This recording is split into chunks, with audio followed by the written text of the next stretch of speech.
But this morning, we're jumping into our Advent series. Now, the word Advent literally means waiting or waiting for the arrival. Sometimes it would be the arrival of a king, or sometimes it would be the arrival of a visiting country or whatever. It's the arrival of an event. Yeah, when we talk about it as the arrival of the Messiah. And the first Advent is when Jesus came down, was born as a baby from the Virgin Mary, and he came and he was God who put flesh on. That's a series I did last year for Advent, looking at the piece that comes from Jesus putting flesh on. But this year we're doing another Advent season called Joy in the Waiting. Joy in the Waiting. And this Advent season is a time where we take a little bit of a break and just slow down and try to not just get caught up in all the hustle and bustle, but to take some time to slow down and just remember that we are waiting for the second coming of Jesus. Waiting is what we do. In the Old Testament, they were waiting and longing for the coming Messiah. In the New Testament, Jesus had come and gone, and now we are waiting for him to come again, but at the same time, learning from those who waited before us. We spend, if you think about it, huge amounts of time of our life waiting in line, waiting for a burger, waiting for that next paycheck, waiting for a vacation, waiting for this, waiting for that. And a lot of times we feel like waiting is a waste of time. When I sit in traffic, I feel like my life has just been wasted for, even if it's just 5 minutes, I can't handle it. Because I just feel like it's a waste of time. And exactly, Russ. That's why I was so glad to get out of Chicago. But then when we wait longingly for something, and we long and long and long, and then we get that thing and it's not quite what we thought it was gonna be. Maybe it was college, or a relationship, or a job, or marriage, or a family, or a hobby, or a career, or the second career, or a house. We longingly wait for these things, and we go after these things, and we save up, and we take schooling, and we build relationships, and then we get into those moments, and what happens? They never meet expectation. You know what happens when we do that? The more that we're let down by these things that we long for, the more our joy gets tampered and tampered. That's why young kids are really idealistic and older people a lot more mellow and wise, because they understand the things of this life. But at the same time, we need to learn to wait for the right things. We need to learn to wait for the right things. And when we wait well, it's actually an opportunity for growth. And when we learn to wait well, we can actually experience deeper joy in our waiting. So our waiting should produce joy. The Bible talks about Jesus. Jesus was able to endure the cross because of the joy that was set before him. Joy is what allowed Jesus to suffer well. Hebrews, this is a passage that you should have in your Bible. I'm going to be going back to this every week, but Hebrews 12, 1 and 2 says this: "Therefore, since we are surrounded by such a great cloud of witnesses," because he just got done going through Hebrews 11. I'm going to cover that in a little bit here. But just look at all the faithful witnesses and all the people who endured suffering. But since we are surrounded by such a great cloud of witnesses, people who've gone before us, let us lay aside every weight and sin which clings so closely. And let us run with endurance the race that is set before us, looking to Jesus as the founder and perfecter of our faith, who for the joy that was set before him endured the cross, despising the shame, and now is seated at the right hand of the throne of God. But think about that for a minute. I mean, I would not want to go and die on a cross. I would not want to bear the shame. Like, Jesus suffered more than any of us could ever imagine on the cross for us. Not only did he suffer a physical death, but he took the wrath of God from all of our sin. And he did that because of the joy that was set before him. It was an eternal joy, a joy of what he knew was coming, a joy that he knew that he was going to raise from the dead and be seated at the right hand of God, that allowed him to suffer well. Joy. In church, we suffer a lot. There's a lot of things each and every one of us are going through right now that we are waiting and waiting and waiting for it to be over, waiting for the end, waiting for the next thing. And a lot of times we just want to get through it, but we're not going to get through it on our own. When we learn to have joy, we learn to set joy in front of us, and not an earthly joy that doesn't satisfy, but an eternal joy that goes far deeper. We become the most joyful people as we learn to wait well. I was reading the Practical Encyclopedia of Christian Counseling this week as it talks about joy, and he says this: joy is not the sort of happiness that depends on events. Biblical counselors help counselees to understand that it is deeper than that. The sands of happiness shift with every wind that blows. Joy, in contrast, is the bedrock beneath that remains sturdy and firm regardless of the changes that take place above. One may, as James urges, rejoice in trials. Joy depends on the knowledge of God and the appropriation of his ways. Joy is based upon God and what he has promised us. The experience of deliverance and the anticipation of salvation provides the most significant occasions for rejoicing among God's people in the Old Testament. The coming of the Messiah who delivers his people brings salvation, brings the basis for rejoicing in the New Testament. And the response of joy and gladness or happiness is not only a deep inward feeling, but is expressed in the celebration when God's people gather together in celebration. And so church, as we kind of think about this, joy really is one of the things that we need to learn to cling to, and not just an earthly pursuit of joy, but a deep longing that's only found in the joy that's set in front of us. The joy that we find in the hope that we have in heaven and in eternity. And when we can set that joy in front of us, that's what allows us to wait well. That's what allows us to be able to use the waiting that God has given us for his kingdom. So as we go through this Advent series, as we learn to long and wait and desire the second coming of Jesus, I hope that it stirs up in you just a new sense of joy that you can set in front of you, that we can set in front of us. And this year, we are going to learn how to wait well with joy from some of the most faithful people in the Old Testament. They were all promised certain things, and they had to wait for those things to materialize. And in every case, the promises were only partially fulfilled because the final fulfillment wouldn't come until Jesus came. But still, they had to set the joy before them. We're going to learn from Abraham and Moses and David and Isaiah, and they're going to be our guides as we learn to find joy in the waiting. So this morning, we're going to look at Abraham. And we're going to look at Abraham's faithful joy. And when you think about your week, your days, what gets you through the day? What joy is it that you lean into when you have a hard week? What is it that you turn to at the end of a current situation that you're in that you just want to get through? And as we look at the story of Abraham, we get to see how he turns to the right kind of joy, and he puts his faith in the joy that God set before him. My big idea this morning for this sermon is that we wait well by putting our faith in the things that produce eternal joy.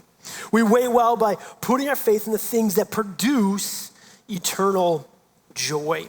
So this morning we're going to be looking at mostly Genesis 12, 17, and 22. I'm going to kind of be jumping through those so we can get the overview of Abraham's life, and I want you to kind of follow along, and then we'll end up at Hebrews 11, looking at how Hebrews 11 talks about Abraham. But the first thing that we learn as you look at Abraham's family, or Abraham's life, is that God uses waiting to produce faithful joy. God uses waiting to produce faithful joy. And a lot of times when you look at your life, like, oh, I'm waiting for something else. I'm waiting for this. God, why are you letting this happen?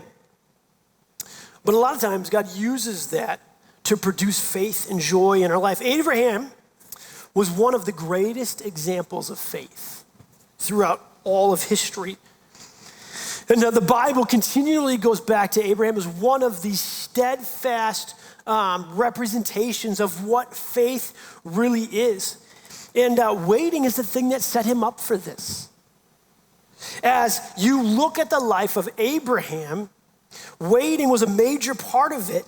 And because he waited well, he became an example of faith through all generations. Go to Abraham chapter 12. Go to Genesis chapter 12.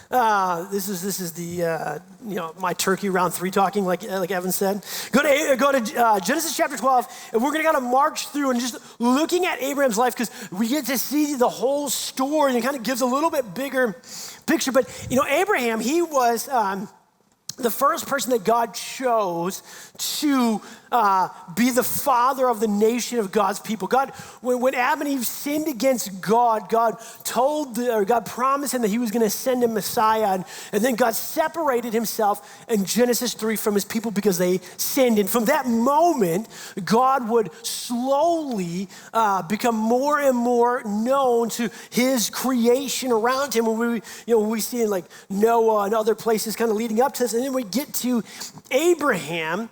God is ready to start a people for his own. And these people are meant, as we're going to look at in a minute, are meant to be the nation that displays God to a watching world. And Abraham is the guy that God chooses to start this promise out.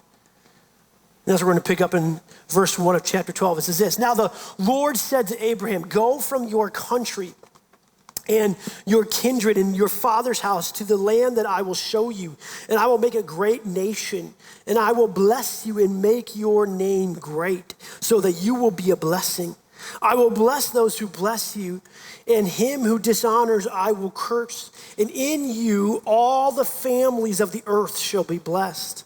So Abraham went as the Lord had told him, and Lot went with him. And Abram becomes Abraham. Abram was 75 years old when he departed from Haran. And Abram took Sarai, his wife, and Lot, his brother's son, and all their possessions that they had gathered, and the people that they had acquired in Haran, and they set out to go to the land of Canaan. When they came to the land of Canaan, Abram passed through the land to the place of Shechem. Thanks, Russ. To the oak of Moreh. At that time, the Canaanites were in the land. Then the Lord appeared to Abram and said, "To your offspring I will give this land." So he built an altar to the Lord who had appeared before him. And so here, God comes to Abraham for the first time, and he calls him. He says, "Abraham, I want to make a great nation out of you and make many nations out of you." And he calls him out of his homeland and says, "I want to send you to a land that will eventually be your families." And he calls Abraham to leave everything to go wander, and Abraham listens. Abraham goes at the voice of God, and God sets the nations God sets before him the nations that would become his. He calls Abram to go travel to the land of Canaan and see all of this land that God is going to eventually give to his family. And he says, all the families of the earth are going to be blessed by him. This is one of the covenants or promises that God made with Abraham. And what that promise was that the rest of the nations of this world would be known because of Abraham and because of his family. And ultimately that would be fulfilled in the person and work of Jesus. That all the nations would come to know, have the opportunity to come to know Jesus as their Lord and Savior. And he was the promised fulfillment of that. Well, one of the unique things that's going on right here is that at this point in time, Abraham has no kids. Sarah has no kids. He's 75 years old. Now, at that time, you could be a little bit older, like you lived a little bit longer, but 75 was still pretty old. And they didn't have any kids yet. And God is here promising Abraham, and at that time, a big part of your value or your worth was found in your large family. So our family of 7 or 5 kids, that would be small in comparison to a lot of other families. You would take care of your farm, and your economic economic worth was a lot of times based on your children. And so the larger the family you had, you would consider more blessed. But at this time, Abraham and Sarah didn't have any kids, and they were getting pretty old. But God is here blessing them and saying, listen, you're going to be the father of many nations, and that all of the nations of this world are going to be blessed. And so Abraham says, all right, we're going to do this, Lord. And they go out. Flip over to Genesis 17. Okay, we come back to kind of the next, or Genesis 15, not Genesis 17, Genesis 15, we'll start there. And kind of pick up the next part. This is about 10 years later. This is a decade later, and they're still wandering around. Look what happens starting in verse 1. It says, after these things, the word of the Lord came to Abram in a vision. Fear not, Abram, I am your shield, and your reward shall be great. But Abraham said, O Lord God, what will you give me? For I continue childless, and the heir of my house is Eliezer of Damascus. And Abram said, Behold, you have given me no offspring. And a member of my household will be a member of my household, a cousin, will be my heir.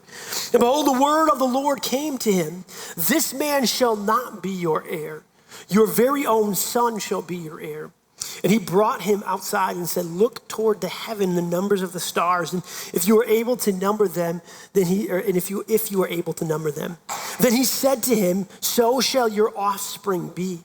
And then he believed the Lord, and it was counted to him as righteousness. Now, we look at this story, and a lot of times we see the jump from Genesis 12 to Genesis 15, and we think, that's really not that big of a deal. Like, we see the story. We know what's going on, but when you start to do a little more research, this is 10 years apart. Okay? I have a hard time waiting 10 days. Like, if you think about it, if I'm praying for something and I'm asking the Lord, and I really believe God has called me to this thing, and I think God's gonna provide this, and then we get 2 months down the road, you know what I'm doing? I'm off doing something else. God, you didn't send it. It's 2 months later. Come on, we're working on Jesse time here. Why aren't you responding to this? But here's Abraham at 85, still childless, still being faithful. And God comes to him and says, Abraham, you're going to be the father of many nations. And Abraham's, great, God, but my cousin's son is right now the heir to my throne, or the heir to my people. Like, he's going to get the promise. What's going on? And God says, no, Abraham.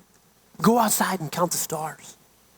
Go outside and count the stars. You will have more grandkids and grandchildren and great-grandchildren. You're going to have more kids in your nation than all of the stars.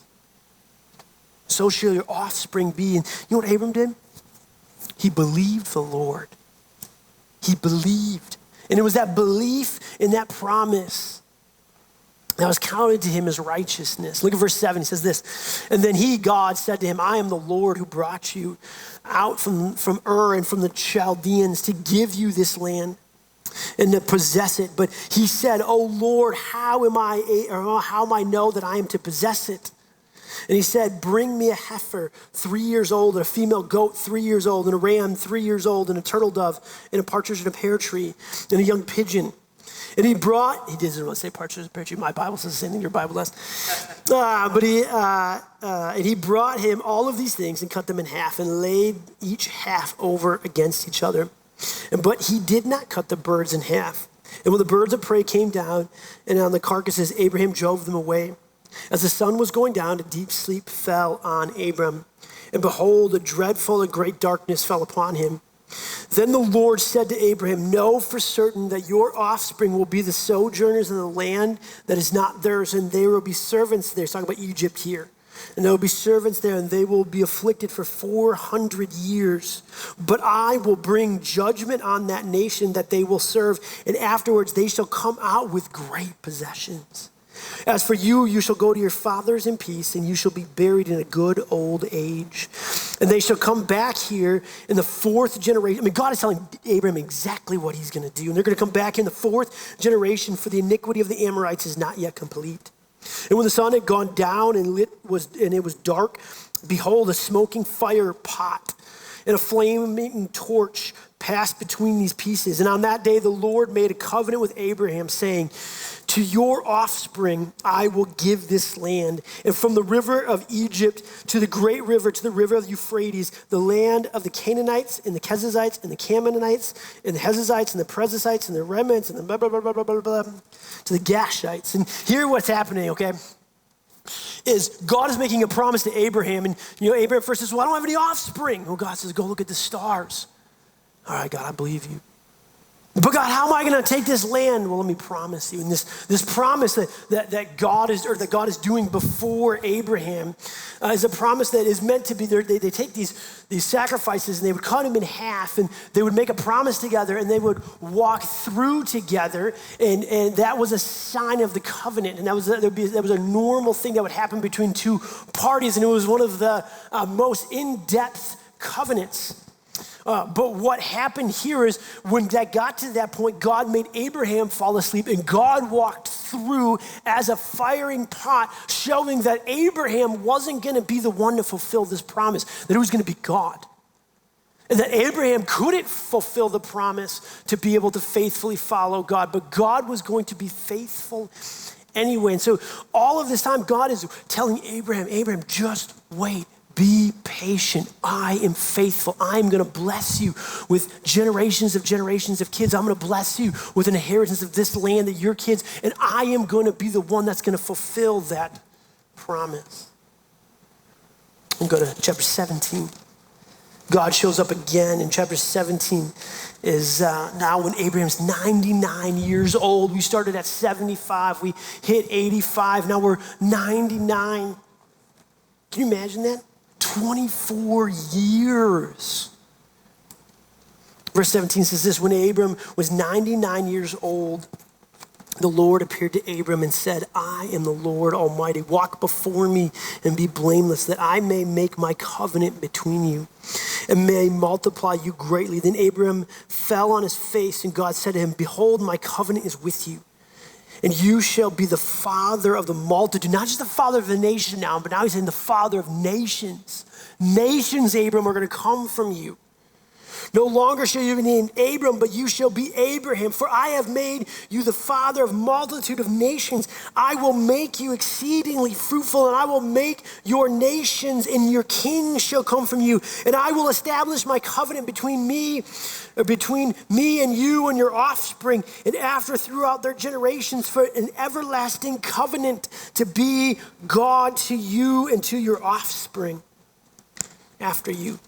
And I will give to you and your offspring after you the land of your sojourners and all the land of the Canaanites. For everlasting possession, I will give it to you. Okay, now think about this. This is 24 years later. Abraham is 99 years old. This guy's not having kids anymore. Sarah, we learn in a few minutes here, is 90 years old. Like, that's not ripe bearing or childbearing years. Okay, even at the technology we have today, we couldn't really do that. And here they are at the end of their life, and God is saying, Abraham, guess what? Not only am I going to make you blessed here, but it's going to be here. I'm going to bless your socks off. And how do you think Abraham felt after 24 years? Really, God? Come on, God, really? Like, just think about it. If I have to wait a year, like if God doesn't show up in my life for a year, I'm like, Lord, what on earth?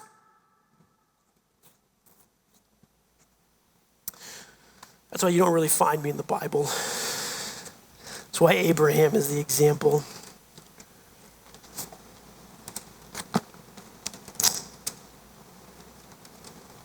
Verse 15 says this, and God said to Abraham, as Sarah, your wife, shall not call her name Sarai, but Sarah shall be her name, and I will bless her, and moreover, I will give you a son by her.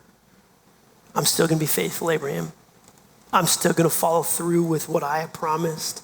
I will bless her, and she will become nations, kings of people, and she'll come from her. Then Abraham fell on his face and laughed. And he said to himself, shall the child be born to a man who is 100-years-old? And later on, Sarah laughs and God kind of rebukes her a little bit, but God doesn't rebuke Abraham. Why? Or here, because Abraham's laugh is a little bit different. Abraham had kind of the sense of humor. He knew what God was doing. God is allowing us to get this old, and he is still, this is not a doubt. This is, all right, God, I'm going to press you just a second here, though, first.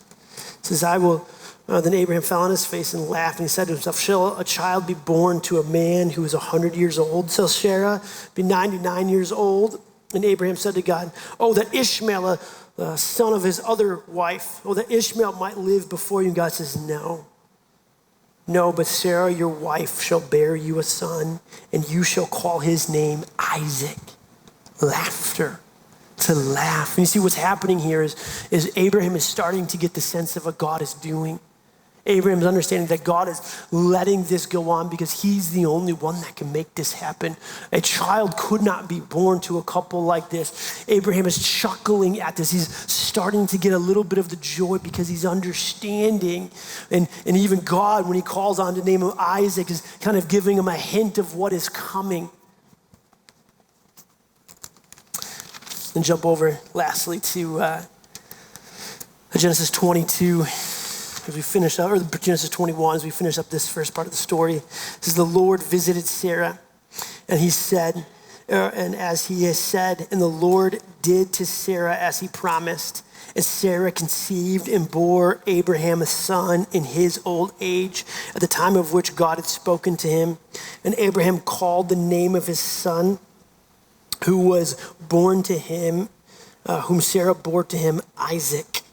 And Abraham circumcised him, his son Isaac, when he was 8 days old, as God had commanded him.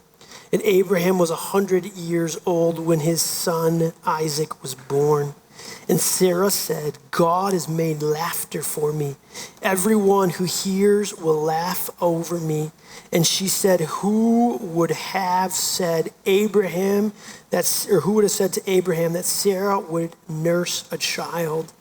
Yet I have borne him a son in this old age. And see, what's happening here is God is allowing his promise to Abraham and Sarah to go on for years, to go on for what we would feel like is an eternity, to get to the point where not only would Sarah and Abraham become great people of faith, but they would also become examples to all of those who came after. And that wouldn't have happened without the waiting. That wouldn't have happened. And throughout this whole time, God is teaching us how to wait well. God is showing us what it looks like to have that joy set in front of them. But what's happening here is God is using this waiting for both Sarah and Abraham to produce a faithful joy. When they get to the point, if God would have come at 75 and given them a child right at that moment, right when he first came to Abraham in Genesis chapter 12, that would have been something to celebrate over. That would have been something to rejoice in. They would have been happy. But because God allowed it to go on for 25 years and continue to give them promises and to continue to build into their faith and cause them to, Lord, I know that I'm lacking in faith, but I need to trust you and continue to follow you and continue to the point where when they finally had that child at 99 years old and at 90 years old, it was only by the hand of God. That was a season of rejoicing. A time of laughter. That laughter that she's talking about is a deep sense of joy of God's promised fulfillment. The promise of Isaac is finally here. And because of that, there is great joy. But there's great joy because of the waiting. There's great joy because they cause him to have to trust God. They cause him to continually believe in the promises that God had given. And they had to learn to set that in front of them even as they waited for God to fulfill that promise. Learning to have delayed gratification is a great practice to have. It's one that I continually try to teach to my kids all the time, especially my boys. Now, I have 4 boys. I'm not going to tell you which one, but I have a child who, if he gets $1, it's spent within 30 seconds. Dad, I brought $1. I can go play this game that has a claw and I can win. No, son. No, you want to save. Well, you want to save up for that game, or you want to save up for that. Oh yeah, I want to save up for those. Oh, Dad, you see, I can get a bouncy ball. No, that bouncy ball, you will get like 30 seconds of joy from that bouncy ball. You want to, he will go after bouncy ball. Oh, yeah, right, Dad. Dad, there's a soda here. Dad, I want to get this soda. No, son of mine. Okay, I can do that because he takes after me. I struggle with the exact same thing. I have $1. Woo! Okay, and right now, one of the struggles of raising these boys is trying to teach them that it's better to save. It's better to wait. It's better to have a plan of the thing that you're going after that really will bring value to your life. And, you want to be able to develop the ability to delay that so that you can, and this is exactly what God is doing. When God is allowing waiting to happen in Sarah's life and Abraham's life, he is teaching them the value in putting their faith in something greater that's going to develop a joy that's far deeper. As we look at the story of Abraham, we need to see that God has always used waiting as a tool to produce faithful joy. And this is still true today. God is using it even in earthly things. God has given us a lot of things, not so that we can find satisfaction and fulfillment in them, but so that they point to a greater blessing in God. This life is not what we are called to find fulfillment in. It's a foreshadow of the things to come. And you and I are called to be able to learn to wait and learn to develop a desire to wait for something that's so much greater, that it produces a faithful joy. And as we're waiting for our eternal blessings, to know that we will not find that fulfillment now, but that we are called to put our longing in the next coming of Jesus Christ. And just like in the Old Testament where they were longingly waiting for the Messiah to come, you and I will not find that perfect nation or that perfect group or that perfect job or that perfect family or this or that or this or that or this. No. We're waiting for that. And we're building anticipation for that. We're turning our longings from the longings of this world to the longing of Jesus, and God is using this waiting in your life to produce a faithful joy. Waiting isn't worthless when we wait for in the right ways. And two, joy comes from putting our faith in the right things. Number one was God uses waiting to produce faithful joy. Two, joy comes from putting our faith in the right things. Flip over to Hebrews chapter 11. Look at how Hebrews chapter 11 talks about Abraham and his story. When we look at Hebrews 11 verses 8 through 19, the author gives us a greater clarification of what ultimately Abraham was putting his faith in, and it helps us understand how we can put our faith in the right things to produce joy. Look at verse, and so Hebrews chapter 11, if you've never read it, was considered the Hall of Fame of faith. It goes through all of these people looking at how they were faithful and waiting and waiting and waiting and waiting and waiting. And starting in verse 8, it picks up with Abraham. It says, by faith, Abraham obeyed when he was called to go out to a place that he was to receive as an inheritance. And he went out not knowing where he was going.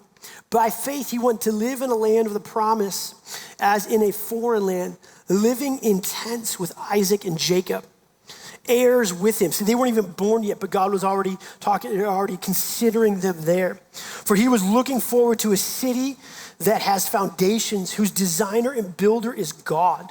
By faith, Sarah herself received the power to conceive even when she was past age, since she considered him faithful who promised. Therefore, from one man, and him as good as dead, were born the descendants as many as the stars of the heavens and as many as the innumerable grains of the sand by the seashore.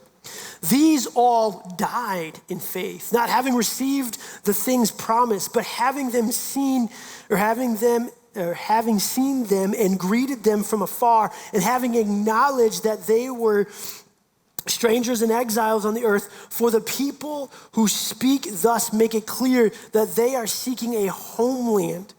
If they had been thinking of the land from which they had gone out, they would have not had an opportunity, or they would have had an opportunity to return. But as it is, they desired a better country, that is, a heavenly one. Therefore, God is not ashamed to be called their God, for he prepared them for this city. So what the author of Hebrews is saying here is he's going back and he's recounting the very story that we just looked at, and he's saying by faith Abraham did what he was supposed to, and God blessed him. And by faith Sarah did the things that she was supposed to, and God blessed them. But he kind of goes, and by faith they did this, and by faith, and by faith, and by faith, and by faith the one who was considered dead born all of the nations, and all of these things happened. Why? Well, it wasn't because of the fact they were just having a child, actually. There was actually something so much more. You see, Isaac was the promised child, and Isaac was the next in line to continue the promise, but there was a greater promise. So the author of Hebrews reminds us that they weren't looking for an earthly kingdom, but an eternal kingdom, a heavenly one. In fact, verse 13 says they all died in faith. Ultimately, Abraham didn't even get to see the fulfillment of the promises that God gave. They died not having received the things promised to them. But having seen them and greeted them from afar and having acknowledged that they were strangers and exiles on earth, for people who speak thus make it clear that they are seeking a homeland. If they had been thinking about the land from which they had gone out, they would not have had an opportunity, or they would have had an opportunity to return. If they would have been thinking about the land that they left, the earth that they wanted to go to, they would have gone back. But as it is, they desired a better country, a heavenly one. You see, what the author of Hebrews is telling us is that Abraham and Sarah's hope wasn't just in Isaac, but was in Isaac and the promises that were coming. It was in not an earthly promise, but a heavenly one. Abraham understood that Isaac was the start of many nations, and from Isaac would come his offspring, from their offspring, the 12 tribes of Israel, and they would go into Egypt, and they would cross over, and they'd do all these things, and God would bless their socks off, as we'll look in the coming weeks. But ultimately, even those things aren't the ultimate fulfillment. What Abraham understood, and the author of Hebrews is telling us, is that it was in a better land, an eternal one.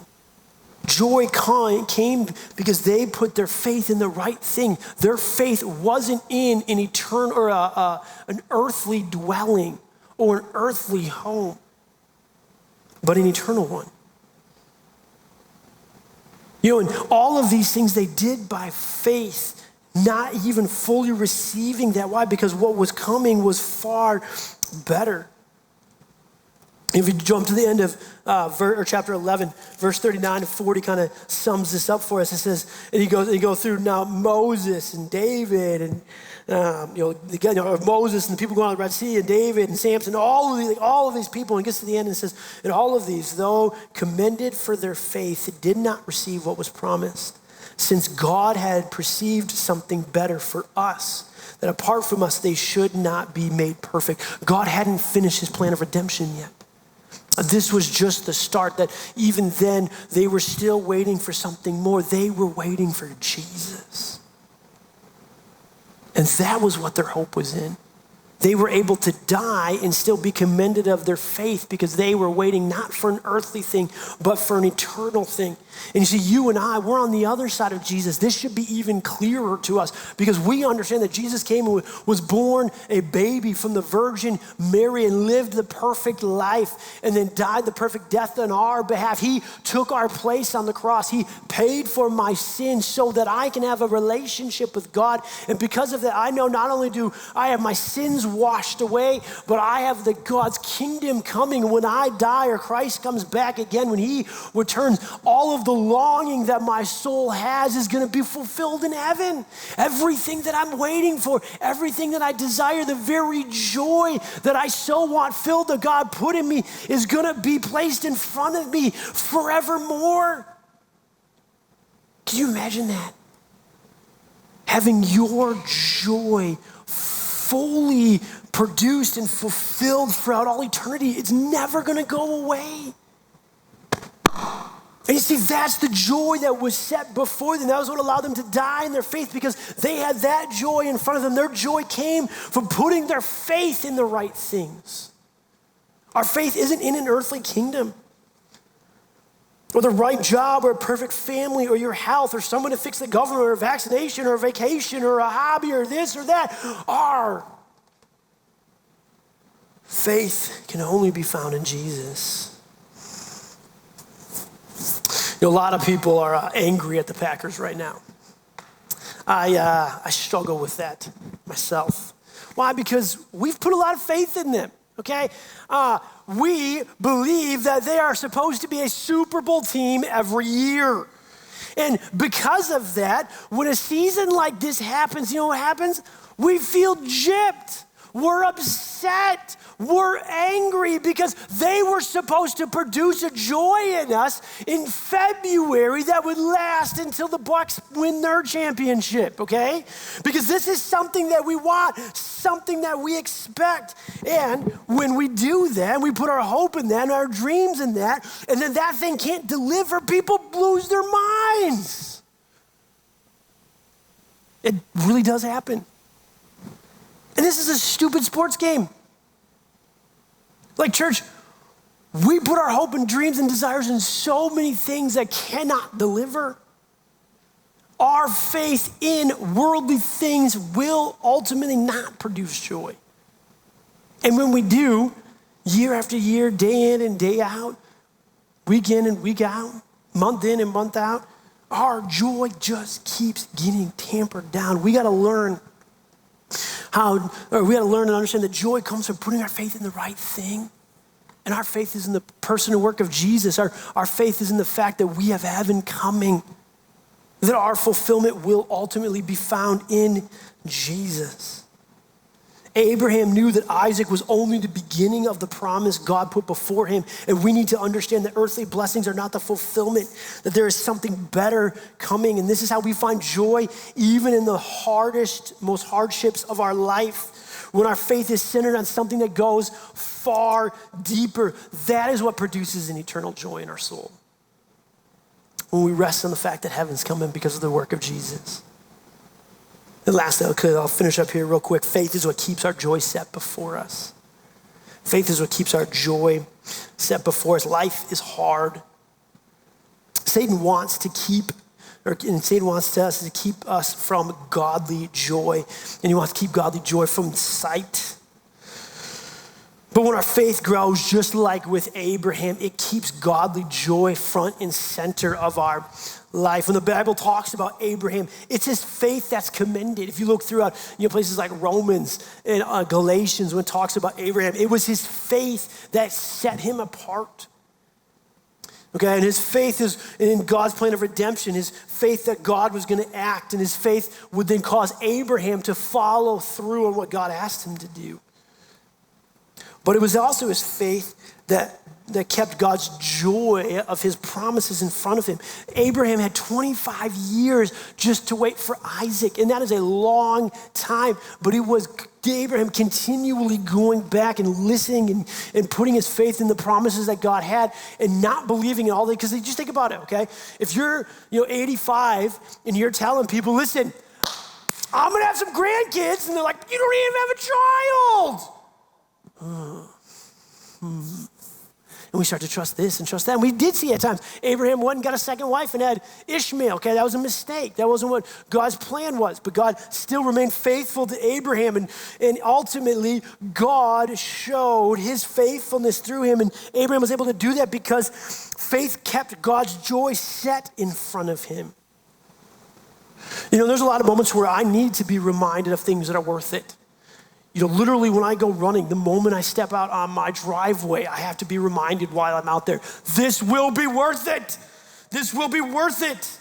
When my kids were really little, they still do this sometimes, but they were really little, they would all get sick at the same time. And all of a sudden I would be, one kid's throwing up, and the next kid's throwing up, and the next kid's throwing up, and I literally have like 9 piles of puke that I'm cleaning up all over the house. This is worth it, Lord, right? Remind me that you are worth it, Jaden. I promise, every moment of it. But you have those moments where you got to remind yourself, this is worth it.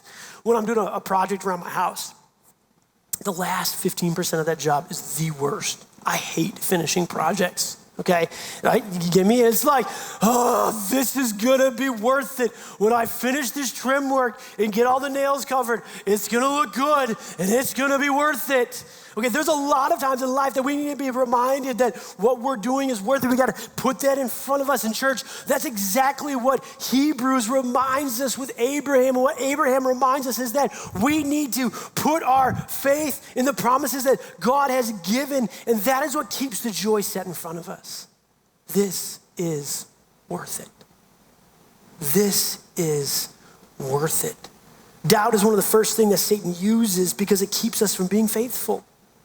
When we doubt God's promises, it allows us to get bitter and angry at God, and we no longer rest on the things that he has put in front of us. When we doubt, we start putting our faith in other things. You want to see, just start doubting God's goodness. All of a sudden, my faith is in every other thing other than God. So our faith is something we need to lean into.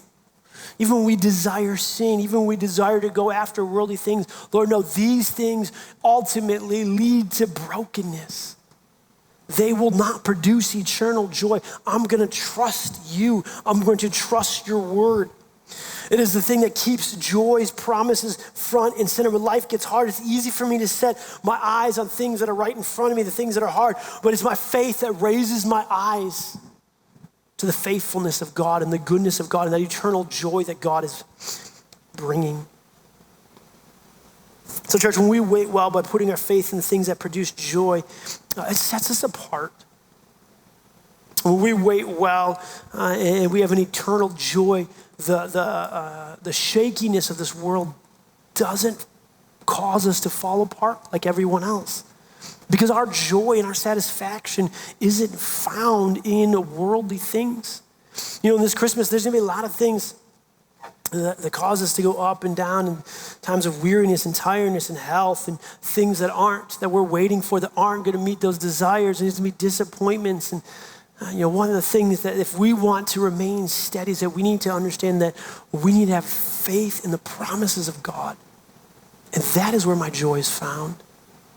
When that day is hard, I cannot just turn to a drink to calm me down. I got to turn to my faith and joy in the Lord. That bowl of ice cream is not going to satisfy. Okay, my own personal desires and wants that I think I need to make myself find joy because this life is so difficult. No, it's the promises that God has put in front of us. The promises that were first found when Jesus gave up the kingdom and came down and was born to live the life of a human, even though he was God. So as we're going through this Christmas season, as we're having this Advent season, we want a faithful joy. And we do that by understanding God allowing us to wait produces joy.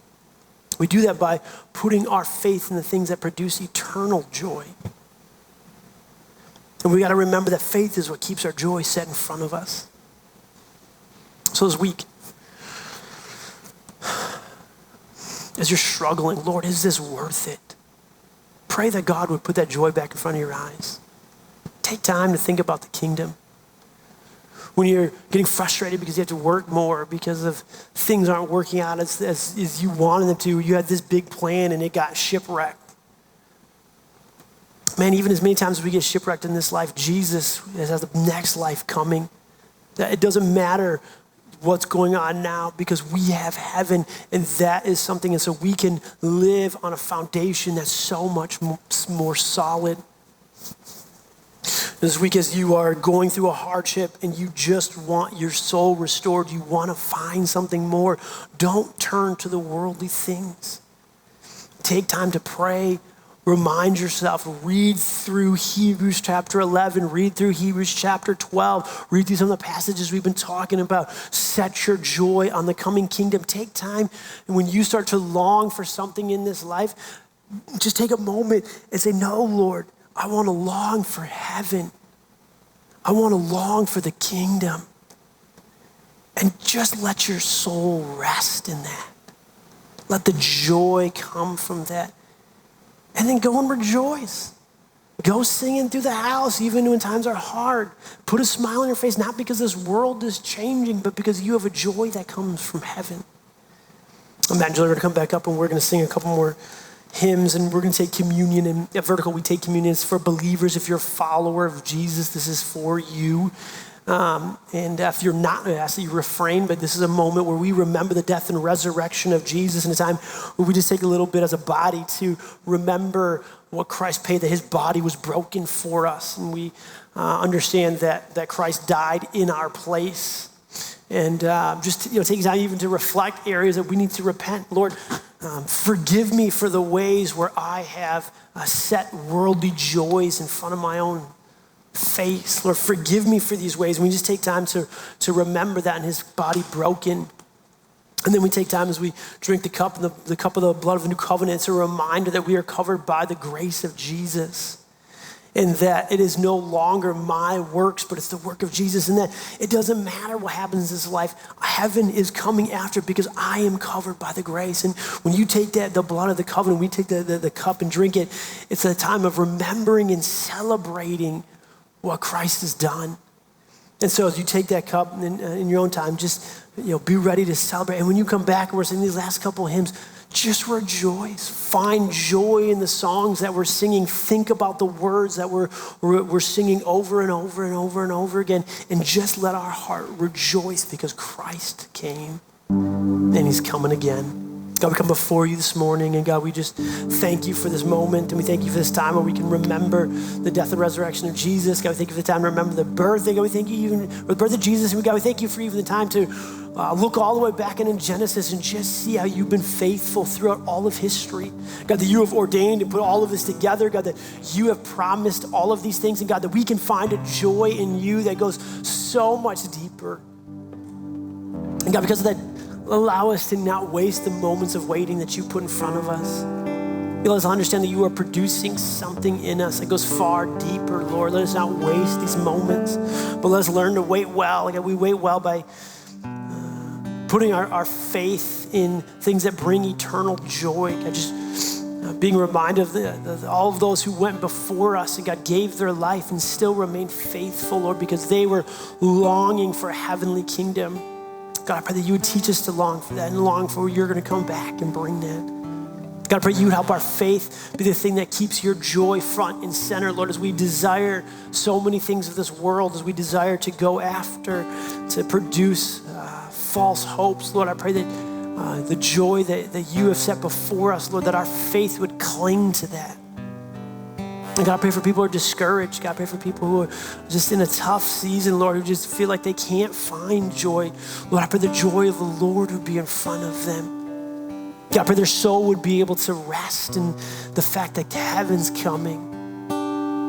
Lord, even as we go through this Advent season, as we're learning to long and to wait well, Lord, I pray that you would be building the anticipation for something so much better, Lord. So we thank you for these moments. In Jesus' name. Amen.